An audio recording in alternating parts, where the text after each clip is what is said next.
All right, guys, welcome back to another episode. We have done the Gibb for a second time. Second time, so 2 years later. Yeah, so we're going to quickly run through like a Q&A kind of thing, but it's questions we thought that would like to be answered, I suppose. And also do a bit of a comparison. Obviously, we did it 2 years ago. We're in a different van now. Is it worth doing again? All those sort of questions. Yeah, so and kind of a quick run through of our itinerary that we did too. Yeah. Did we talk about that last time? I think we did. I can't remember. Yeah, I can't remember. It was like 2 years ago. This video would literally just be about what we did on the Gibb. Obviously, there's a few extra spots. There's some bits that are closed and stuff, but we're going to be talking about what we did and the route that we took as well. So, yeah. Okay, so the first time when our car broke down, we stayed at our Crestro, right? And we obviously did nothing from there at all because the car broke. So obviously we went back to Kununurra, and the second time when we started the Gibb again, we went to the Pentecost, and from there we went and did Emma Gorge and Zebedee Springs. Yes. So 2 nights of the Pentecost we did, and then we crossed the Pentecost and we did 1 night at Ellenbray. Yeah. Which was fantastic, a lovely little spot. And then we did 1 night at Hahn River. Yes, which is free. Yeah. So that was that first. Pentecost was free, but that was free as well. Yeah. Then we moved on to do 4 nights at Manning. So while we were at Manning, the Manning campground, which is at the mountain, like near the Mount Barnett Roadhouse. Mount Barnett's the roadhouse, and then you go into Manning campground from there. Yeah. So we explored Adcock Gorge from there. We also explored Galvin's Gorge, and the one that's actually at the Manning campground as well, which is Manning Gorge. And so we did the 3 gorges from that one campground. So 4 nights at Manning, and then we moved on and did 2 nights at Leonard River Rest Area. So that was our last spot on the Gibb, and from there we explored. We got to do Windjana this time, and Tunnel Creek. So we technically did the Gibb 2, 3, 4, 8 nights. On 10 nights. Yeah. And didn't do Silent Grove. So we were booked in at Silent Grove to do Bell Gorge. Parker wasn't feeling very well though. Yeah. So we sort of cut it short, went on to Leonard, sort of kind of saw how he was, how he was. He was still able to do those 2 gorges, but we did miss out on that one, which was a shame because Bell Gorge is beautiful. We did that 2 years ago, and that's stunning. A really good gorge to see. Yeah, and we've heard that road going into Silent Grove is exciting as well. So kind of rough the first time, but the same water. There's 2 deep water crossings and a mud section. It was probably worse this time. We didn't do it, but last time there was still a little bit of a mud section. We didn't do that, but that's all right. Didn't get mud over everything, which is good. Yeah. Okay, so we're going to go through a couple of questions that we know that we would have wanted to know before we did the Gibb. So first up, what fuel stops are there on the Gibb? So we went from east to west. El Questro is your first one. Mount Barnett. I hate pronouncing this one. Eminji camp. There's a Eminji store there, and then Derby. But the Eminji one, if that's how we're saying it correctly, is only for diesel. You can only get diesel. There's no petrol there. Yeah. So petrol is only from the start, the middle, and at the end. You can go up to Drysdale and get fuel. But we're just talking about our itinerary, babe. Oh, yeah, but anyway, fuel stops for us. So these are all questions in regard to our trip. We topped up. So obviously we filled up at Kununurra, re-topped up a little bit at El Questro, and then I filled up the ute and 1 jerry can at Mount Barnett. Yeah. So that was all we filled up, and then I didn't fill up till Derby. So. All right. How do you do all your research for the Gibb and stuff? Like where to stay, fuel stops, road conditions, all that sort of stuff. Oh, we just go on the Facebook Gibb page, Wiki Camps for camps, and you can look up the local. I think it's the Wyndham Council page or road reports on Google, and it'll tell you what roads are open and closed. Majority this time, because everyone's on there, is the Gibb River Road page on Facebook. Yeah, there's heaps of people on there commenting about everything, so that was really helpful. So our Gibb series actually started. We started this on the 5th of June, just to give you some sort of idea. But honestly, the roads can change from week to week, month to month. It'll be completely different next year, so you can't really go off when we do it because it changes so much. But that's why the Facebook groups are good, because you can almost, when we were obviously trying to get to Silent Grove, so we put up a post about how the roads were and stuff, and people can give you a bit of an idea if they're there, and so you can get up to date information. Then everyone's opinion's different of what people think's rough and not rough. Yeah. So you can't really rely on comments too much. Okay. What was our favourite stay? What was yours? Is that camp? Yeah. I like I still like Manning, Yeah. especially if you've got a few vans, you've got fire pit there. Yeah. As you're driving into Manning Campground, a lot of people camp near the start where the gorge is, and there is amenities and stuff there. If you keep driving through, you go through like a bit of an enclosed tree area, which is a bit hard if you're non-powered, obviously, because everyone's non-powered. But you keep driving through and you find these open spots, and we found a really good one. You can walk down to the little river. It was sick, and you're open. Like, we had solar all day. Well, like Leah said, when you come in, everyone camps at the start. The middle bit's kind of in trees. There's a few people camping there. I don't know how they got any sun. No. Go past that up to the end, and there's, like you said, there's heaps of area. Camping wise, out of all them, I always love Manning. Do you? I think it's because I loved Manning. Was good. I really loved Han River this time. We didn't do it last time. We only did station stays last time. But we went to Han River. We were a little bit late, hence why we didn't get the good site. We could have obviously tried to get there a bit earlier, but anything with water nearby, near your campsite, I think is really even cool. Allenbury, it's pricey, but we didn't go to the waterhole last time. We went down this time, had heaps of fun. Rope swing, everything. What was your favourite gorge then? Oh, Emma Gorge is the best. Emma it's not even on the Gibb, I don't reckon. It's not classed as the Gibb. Our Questro is not the Gibb. I think Pentecost is the Gibb, I reckon. And I don't know, the signs before before all that. Emma Gorge is the best gorge. Yeah, it's brilliant. We obviously haven't been up to Mitchell Falls and that, but and it was closed when we were doing the Gibb, and it only just opened, I think, yesterday to when we're filming this. The road up, Mitchell Falls isn't open yet. You can't walk in there; it's too deep. But I like Emma Gorge. Emma Gorge. It's just brilliant. Honestly, is. Yeah, it's a bit of a walk. Like not very far, but it's a bit steep in that for people. Yeah. But once you get there, it's just like, this is amazing. Yeah, it's brilliant. How do you plan for 3 weeks of food on the Gibb? You kind of it can be a bit tough. I don't like planning for more than a week because I find that like it's just hard. But you just have to get as much fruit and veg as you think will last for your family. So we get about a week and a half's worth of fresh fruit and veg, and then the rest is all like canned stuff and luckily a lot of pasta. Oh my gosh, we still have pasta under the bed that we need to use. We went on there for 3 weeks, so I know, but still, like, I don't want to eat pasta anymore. I've eaten too much. Oh my gosh. But luckily you only eat meat, and the kids will only have, like, you know, nuggets and a bit of mince here and there for spag bog, but like sausages, all the easy stuff. Yeah, I'm the only real meat eater. So. Yeah, if I ate meat as well, we'd really have to like plan freezer space and stuff. But you just kind of it is a bit hard. But honestly, please get more than what you need. Honestly, we were seeing people buying from like the Mount Barnett Roadhouse, which is like a bit of a general store. You can kind of get what you need there. But like people were buying like mayonnaise and just crazy stuff, and I was like, so expensive. It's so expensive. Like, this is a good comparison, and I understand it's on the Gibb and they're in the middle of nowhere. I understand the price, but the box of cookies was like $15. That would normally be about $4 or $5 in Woolies. Like, that's the comparison you're paying for. But obviously, like I said, middle of nowhere. We know it's hard. We understand, but so like it's best to just plan. Take more than what you need. We got more than what we need, 100%. I was like, do I need 2 of them? I'll just get 3. If you watched from last time, I didn't have to fill up a gas bottle this time, which was good. Oh my god! I did that at Kununurra. Yeah, so, do all of that. We didn't even think about that, did we? What we spent close to $100 on a gas bottle on the Gibb last time. This is last time. Yeah, last time, and we didn't even use it, which was hilarious. Anyway, right, how much did we spend on camping? Yeah. So obviously the first time when we did the Gibb, when we tried to El Questro. So when we were obviously just out of season, I think it was just at the end of May, so it hadn't clocked over to June yet, and we were paying $65 a night for unpowered, and then it turned over to like June, and we had people that were like, we had friends that went there. We were close to booking it, remember? Yeah, because we couldn't find any sites on the Pentecost on the river at the time that we thought. We didn't know how far down it went. And I think it was like $130. Yeah, $130. It was like for a night, unpowered.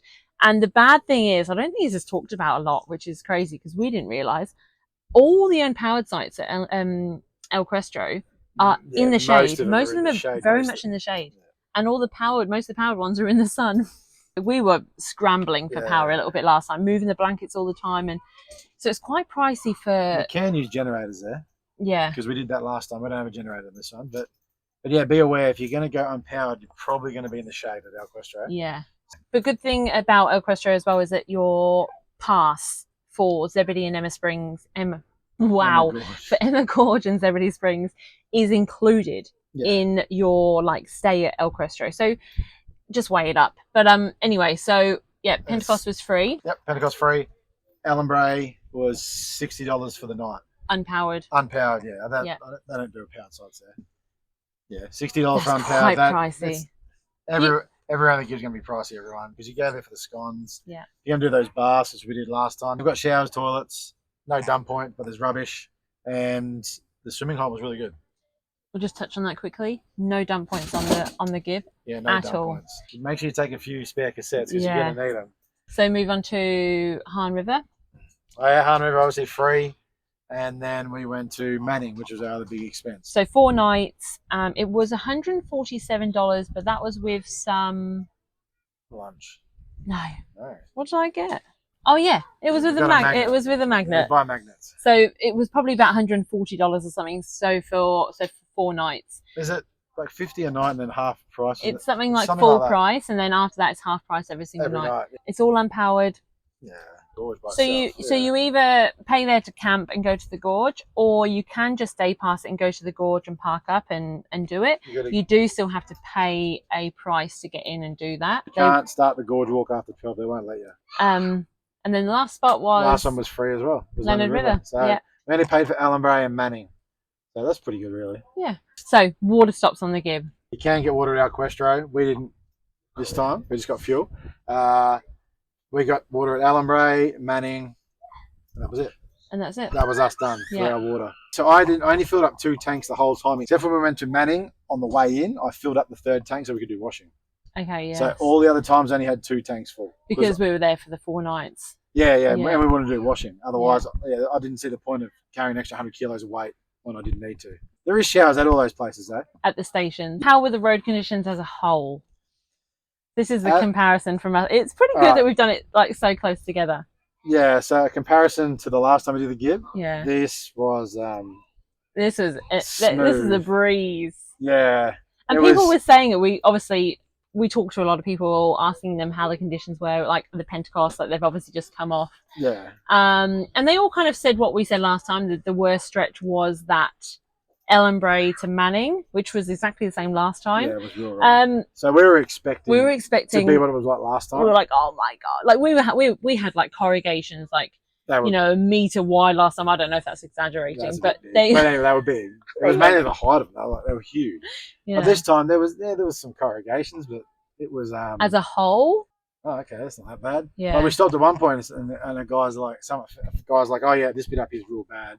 Just be prepared for it. And I was like, we're driving, and I'm up to 60, 70 Ks. Just over the top of the corrugations, and it was fine. But to be fair, I think if that was our first time doing it this year, we probably would have said, "Oh gosh, like it was quite bad." It's only because we did it 2 years ago, and that was pretty horrendous. Yeah, so all this we're comparing to our last trip, obviously, but it's still a corrugated, like very washed out road. Like it's and from the rainfall as well, that part of the road. Luckily, you had a bit of a road to follow, but still that road was pretty bad from the rain. I don't know if it's because we got bigger tyres now. We got 35-inch tyres on the Ford, so it's bigger than the last tyres, so maybe they fit in the corrugations better. But we were up, sitting on about 70 Ks most of the way. Which is crazy. Like the whole Gibb. Yeah. Well, that's crazy. And it was just, bouncing over the top of the corrugations, which is what you want. Yeah. If you go any slower, because there's a few times when you stop for washouts and you got to go again, there's corrugations, it's just bang, bang, it's just rough. That Tunnel Creek Road, it only just opened not long before we got there. That was pretty bad, I would say. Like people, if you were traveling on that road with the caravan, that would have been pretty. That was probably rougher than the gnarly. Whole Gibb, I reckon. Yeah. And then obviously this wasn't on our itinerary, but we heard that Mount Elizabeth and Mount Hart roads were pretty rough. Yeah. They were rough and rocky and boggy. We heard of people getting towed out of Mount Elizabeth and stuff. So compared to last time, everyone could be different right now, but it was fine. Which is crazy to say. That is crazy to say, especially from our last experience with breaking and stuff. I find that it's the washouts that make everyone come undone. So yeah, and don't travel too close to someone else if you're in a convoy.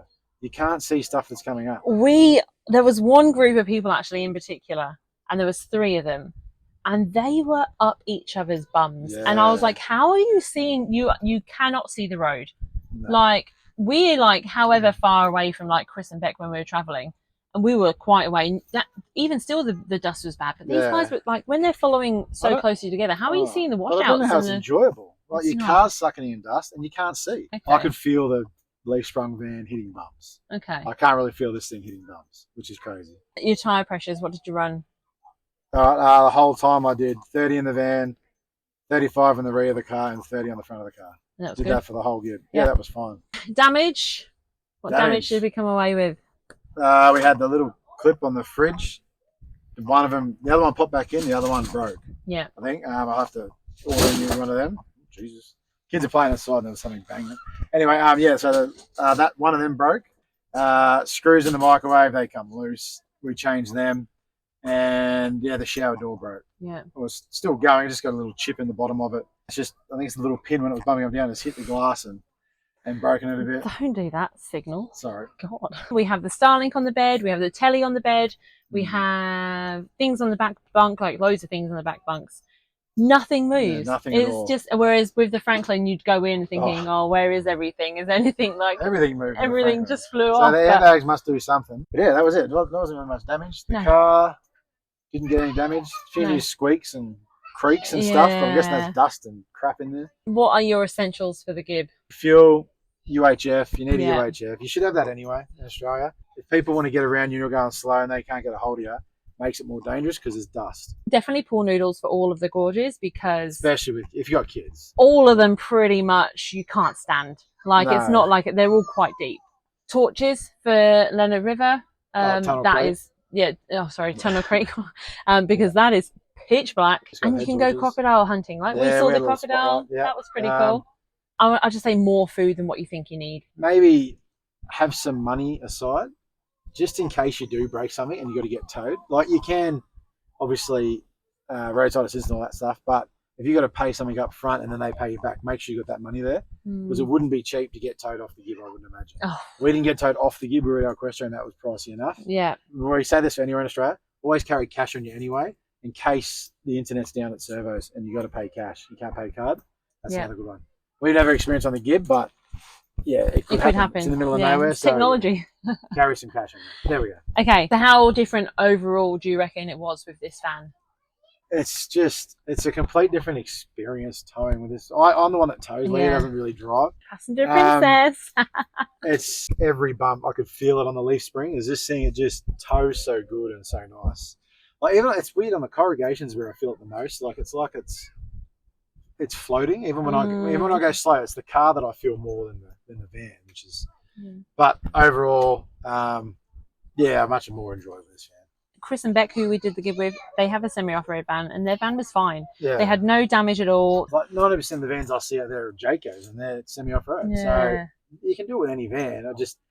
Your question was this van, you know, better? And I'm going to say, I have to say, it's a more expensive van, and that's what it's designed to do. And but it's funny, right? We had, obviously, people have commented since our videos, and they're like, oh, you know, what a great off-road van, you've got damage and stuff. It's like, well, I mean, it's any van. Like, people are very unrealistic, I think, with caravans. You know, they're things that move on the road. You're towing these things on crazy corrugated, like, it's just like, doesn't matter what van you've got. People have $60,000 vans, not one thing wrong with it the whole time. And I know of people that have a $200,000 van where all their top cupboards fell off the wall. Overall feelings about the Gibb. Would we do it again? Did we love it? Did we enjoy it? Well, last time we did this question, Leah said she'd never do it again. And she was pretty much the one that wanted to do it again afterwards. I was like, no, we'll just only because I was like, well, if we go round, I mean, that's a little bit, that's not as adventurous, is it really? That's where my thought process was. We're still going to do all the gorges, just not Manning, really. Would I do the Gibb again? Last time I was like, yes, awesome adventure. This time, I probably wouldn't do it again. I probably wouldn't do it again. No, I don't think. I wouldn't be racing to do it again. If we came across it and it was like, do we do the Gibb or do we go round? I might do it again. I'm glad we did it with another family again, though. 100%. I think I'm not saying I don't like hanging out with my family, but if we did it by ourselves, this is the way. That's how I'm taking that. If we did it by ourselves, I just don't think it would have been as exciting. It's not. Obviously, with other people, and I've said this through the series as well. You know, if something goes wrong, it becomes a bit more lighthearted. Like, you can obviously all hang around a fire at the end of the night. Like, It's more of a social aspect of it all. And yeah, it's good. Obviously, a lot of people can't go on with other groups, and I'm sure, I don't know. But we only met Chris and Beck not long before the Gibb, and we were like, should we just do the Gibb together? Like, yeah, I mean, you will find people, and that was actually one of the biggest questions that we got from last time. Overall, even 2 years later, like, how do we find people that want to do the Gibb? Post it on the caravanning pages and just ask around. Or like, even when you're at Kununurra or Derby or wherever you're staying, the other end, or Broome, just ask, because if you're there, they're probably going to be close to the same dates to what you're doing. So just go around and talk to people. Yeah. Most traveling people will be happy to hang out with other traveling people. I think so. I don't want to say it's easy, but I feel like it was too easy, which is bad. That's bad, isn't it? But even Beck said that. She said it felt very PG, like from what she's heard and especially stuff. But we were telling them that it's rough, this bit's going to be rough. It was last time, and other people saying, "Oh, it's a bit rough." I'm like, "Oh no," and it wasn't. And it wasn't as bad. It wasn't that bad. But I don't know. I think I'm happy to El Questro, Emma Gorge, and then go around, drive around to Tunnel Creek and stay at Leonard River. Yeah. I think especially if like the Mitchell Falls bit isn't open. Yeah. If that was open, it probably would have been a different experience, I reckon. I think we're gibbed out now. Yeah, gibbed out. And I think that next time we do it will be when we're retired, and judging by what they're doing on the Gibb, I think it'll all be sealed. I wouldn't do it again. We've done the Gibb twice now. Yeah. And yeah. Anyway, we sound really disappointed. Well, I mean, we had a good time. I'm telling the truth. This is because we were with friends as well, which, like I said, we did it by ourselves. I think we'd have been even more disappointed. Yeah, I'm glad we did it. Yeah, with other people. Yeah. We got to meet other people, and we got to see what they liked about it and didn't like about it on their first time. Quick one before we go. One other thing someone said somewhere, I can't remember where. Tires. So we seen a lot of blowing tires, flat tires. Loads. I don't know if it's a coincidence, but I only run mud tires on my van and the car. People say all terrain's all you need. I haven't seen one person. Obviously, people do, but I didn't see one person with a mud tire get a blowout or a flat. I don't know if it's because, don't know why. Can't comment there. Personally, I think they look good and I think they're stronger. But you never know. I don't know. I'm just going to cover that because somebody did ask about what tyres you run. And I didn't see any mud tyres blowing out on there or flat. They're always all-terrain tyres. So could be tyre pressures though. But anyway, that's just me. I think it'd be a lot of things. Tyres, tyre pressures, how you drive. Yeah. Are you concentrating on the road? Because there were some big rocks on the road.